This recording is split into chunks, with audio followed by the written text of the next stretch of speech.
Music is happiness, it's emotions, it's the heartbeat. Whether he's opening for international superstars like Shakira and J-Lo, on the road from Beirut to Brazil, or performing live from home, DJ Rodge is using his voice for Lebanon. They stole our life from us. Not just our money, not just our future, our life. So the way I discovered you, I was flipping through my Instagram and I'm thinking, what is this? I've never seen anything like this. You're on your balcony one day and you just decided, I can't do this anymore. I've got to play a set.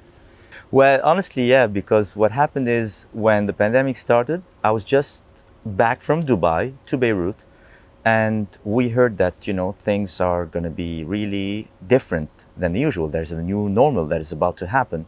So first thing I think of is, how can I spend my days doing what I do and feeling like things are okay? Like you're connecting. Yeah, and that's what happened. I started doing live sets and it went on and on, sometimes 6 times a week. Just to connect. I was watching some of those. It was amazing. It was the way, to overcome that phase and just, live the moment. And people were dancing in their homes, on their balconies. It was so good to see that happening because it's a way to overcome those days and that sadness in a special way that I can do, which is music. There's a lot of sadness in Lebanon right now. There's a huge sadness in Lebanon right now because we have been through a lot, especially in 2020. We have had the big explosion of August 4th. We have had a pandemic that was not treated any way near professional. We had lost our money in the banks. So literally we have a government that is doing nothing at all but fighting over power, which I don't know what kind of logic would lead to that. They've done nothing, and we're supposed to wait and live our life miserably, which is unfair. It seems as if younger people, when they took to the streets over the economic inequalities prior to the pandemic, there was a feeling that the system is antiquated, that the world has moved on, and that younger people in Lebanon are going to the street to say, we've moved on from this. How's that influenced your art? It affected it big time because most of my songs, so many, like more than 5-6 songs I've done, are for Beirut and for Lebanon. So the country is in my heart big time. When that happened, I did a song for Lebanon, for the revolution of Lebanon, because of one thing. I'm not against this person or that person. I'm with logic.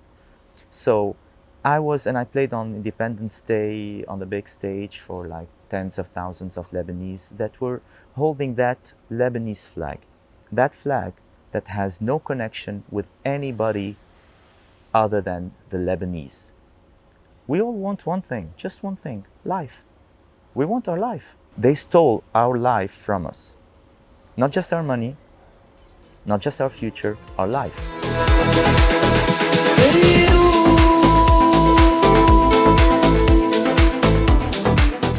So when you go now to Lebanon, you wouldn't recognize so many parts of it because people are fighting over a bottle of milk in a supermarket. It's a cliche, but it happened.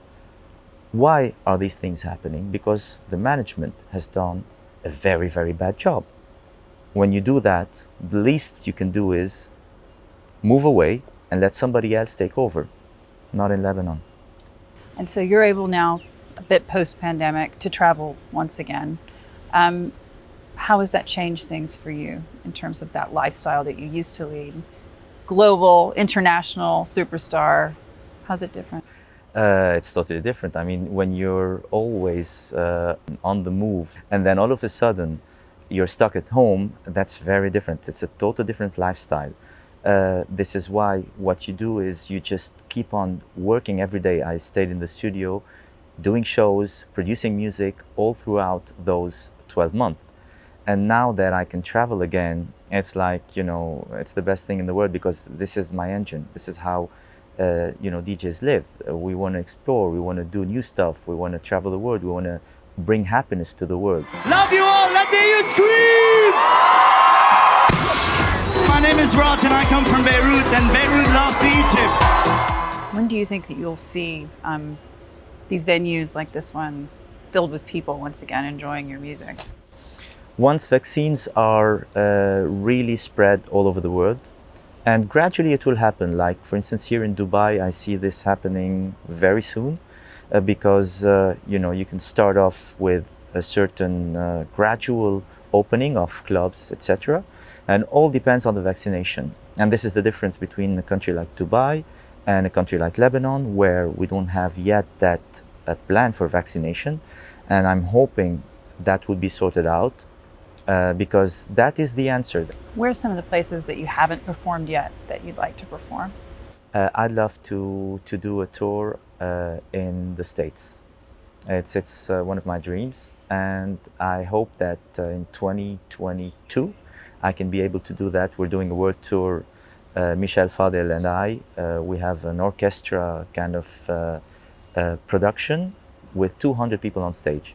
Okay. So I'm hoping that would be the world tour that would allow me to go to such places. It's a tough one though with social distancing. Not for long. I mean, it will happen. We got to be positive.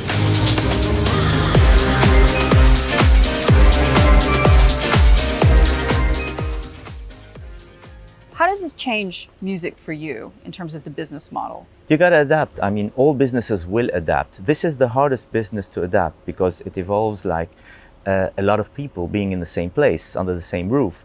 So things will come naturally because you start with the social distancing of tables and some regulations. And then again, bit by bit, you evolve more and more until this whole thing is over. And you can do vaccine-only parties, which I think is a good idea. Because then again, those parties can have a large crowd without worrying about even masks. When we think about this with regards to what's happened over the last year or so, people connecting in a very, very different way than they have in the past. I found you on Instagram, for example. How has your audience changed, do you think? Do you think you've been, in a way, able to reach more people? To be honest, yeah. You could evolve really big during such crisis. Because you're doing it from the heart. There's a certain connection that's different. If you want to know me not online, you would have to be in the same country, city, and even club where I am. But that way, you would connect with anybody, anywhere in the world. It's just a different window on a person, isn't it? Exactly. And that way also, we have to say something, it's for free. So you have access to that kind of entertainment without having to pay anything, without having to dress up, without driving there or flying there. So that is a good thing. And I'm glad, not that the pandemic happened, because that is the worst thing that the earth has seen, but I'm glad that we were able to connect with each other in different ways, through music, through art, through discussions, because that's a good thing. How many fundraisers for Lebanon do you think you've done in the last year? A lot.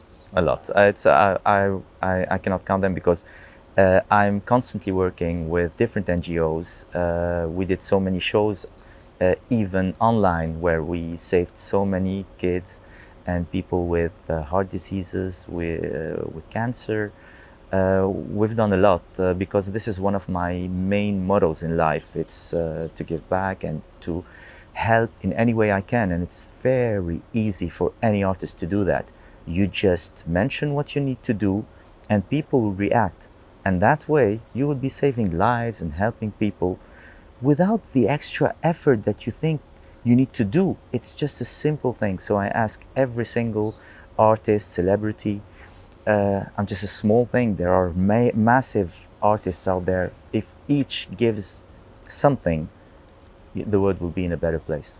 What would you like to see from the international community, do you think? I mean, your audience isn't just a Lebanese audience. I mean, you've basically taken your music all over the world. I would hope that there is a way where we could be assisted in finding a solution, but that in Lebanon also is translated into being with this or that. You know, Lebanon is split and its politics is split. So if you say international community, it means you're with the enemy.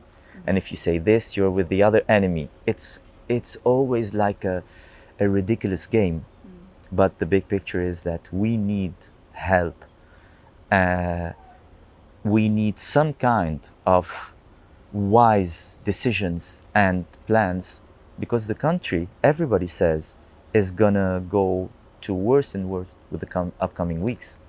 So we're running out of time. Do you think that the revolution itself is over as a result of the pandemic, or do you think people will come out in protest again?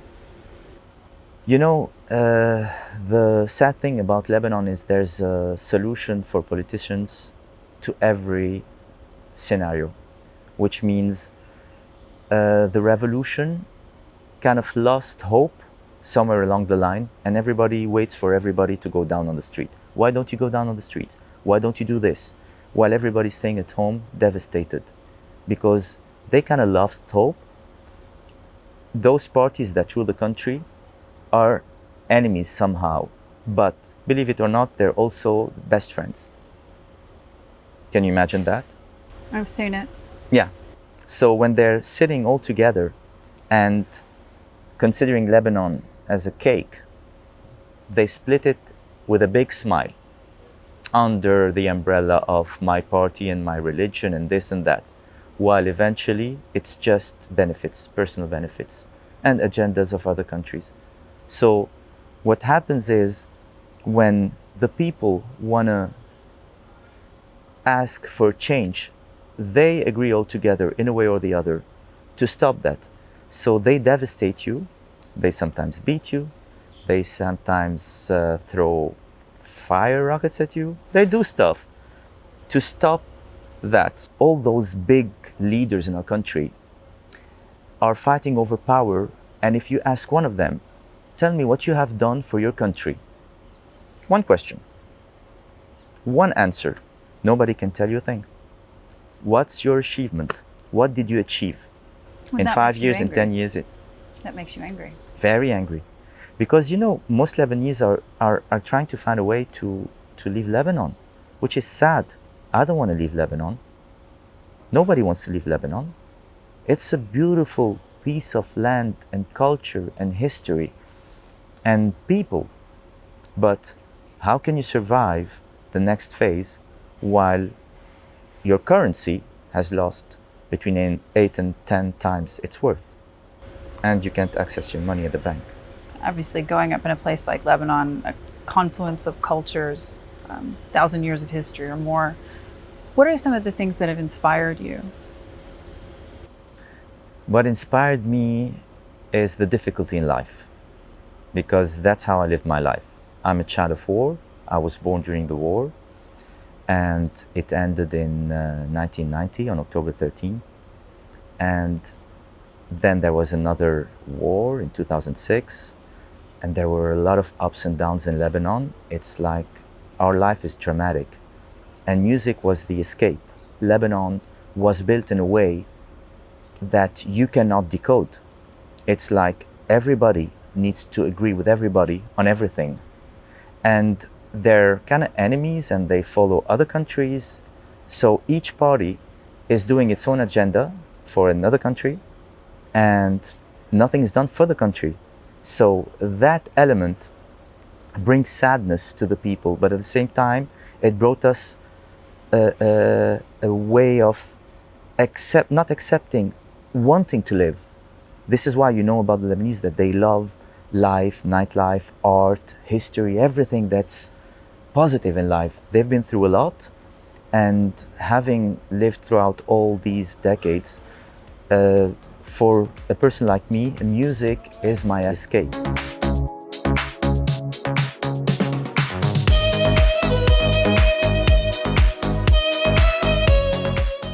What is the message in the music? When you're performing and you have an audience, whether it be virtually or in person, what is the message that you are trying to send? I love that question. That's my word. Music is happiness. It's emotions. It's the heartbeat. It's everything that is positive in life. Because music translates life. It is hope. It is motivation. It is sensuality. And that's what music is for me. I love my job. I've always done it.